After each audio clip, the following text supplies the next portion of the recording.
This tutorial is going to show you how to use transitions in Final Cut.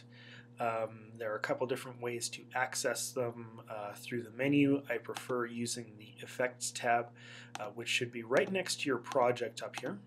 Now on the left-hand side, I want to use a video transition, so I'm going to click on the arrow next to it, and it's going to show me all the different categories for transitions.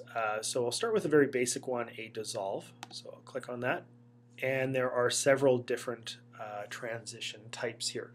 I'm going to use the underline as sort of the default from the dissolve section, so I'm going to put a cross dissolve on in between my first two clips. And the first way to do this is to drag it directly down onto your clip. You can see that there is a brown sort of section that highlights both clips. Drops down. Chances are for some of them you'll need to render the clip. So I'll do that quickly and then we'll see these dissolve. Their dog was showing up for a handout. Okay, very quick. Now the other thing that you might want to do is maybe customize how long the transition is before you put it down, because we're limited to sort of the basics here. So I'm going to double click on page peel, and it brings into the viewer all of the page peel options. So you can specify whether it is both clips that are merging together, whether it's just the end of one, whether it's the beginning of the other. Things that I typically change here would be the duration of this. So I'm going to put 2.00, which will be a 2-second transition. And I'm going to show you this in just a minute. There are a few other options we can change. So to get this onto my clip, I'm going to drag the handle up here, put it on in between my second two clips, and you can see that it is a much larger transition here.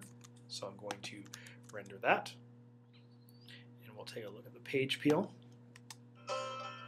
So it goes up like that, nice and slowly, because I made it a 2-second instead of a 1-second. But now if I wanted to make some changes, I wouldn't do that up here because this would be changes that I'm about to apply to another one. To use the one off the timeline, I need to double click on this page peel here. So if I want to get a little visual, I'll move it to the center. So this is halfway through the transition. And then I can customize things like I can pick the direction. There we go. I can pick the radius, so you can play around with that. Highlight is set to 0 right now, but you can make sort of, that's the color of the edging of the page. What we can also do is for the background you can insert a picture here so that instead of being the video on the back, you can have it be an image of some sort. So now that I've got those changed, maybe I'll make the direction come from the bottom. So this is going to be a vertical peel. So I'm going to render that again, and then we can take a look at that. So it just sort of peels straight up, which actually doesn't look very good. But other things that we can do here, I'm going to show you the most common error when people are doing transitions. If for some reason your transition doesn't look like it's going on correctly, this is probably what you have done. So I'm going to delete. Well, no, I'm going to leave all that.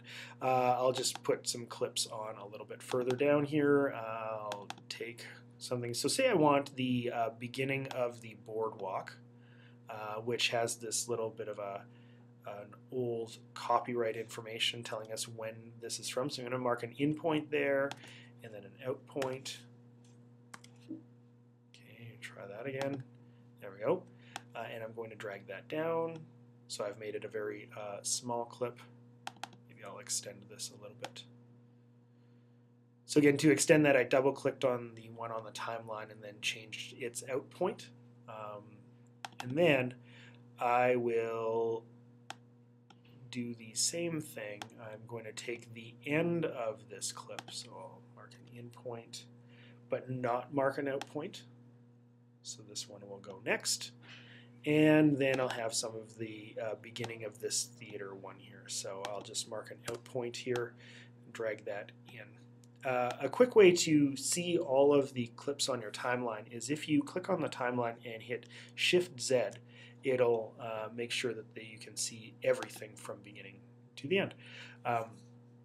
So what I can do here is we'll go to the effects, and it doesn't matter which one that I pick. Maybe I'll look at the slides, pick the box slide. I'll have this go for 2 seconds and 10 frames.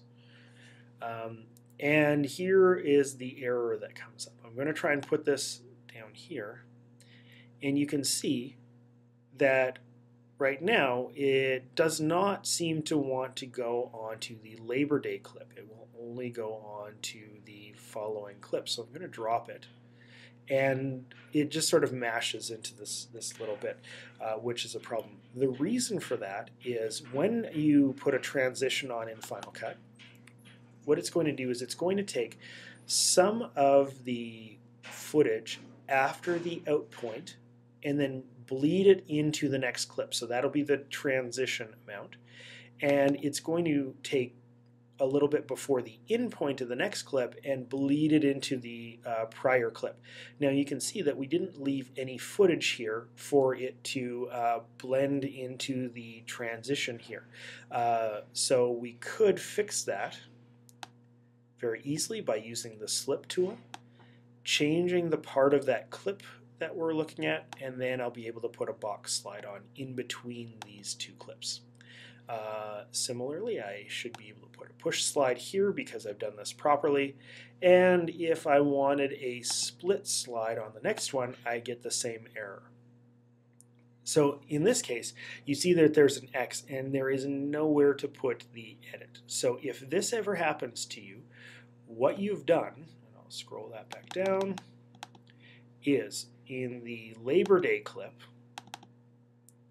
I have no footage after the out point to use in my transition, and in the theater, I have no footage before my in point to use in the transition.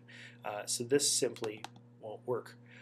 So you always have to make sure that you leave a little bit of footage before and after your in and out points. That way you can apply transitions to all of your clips.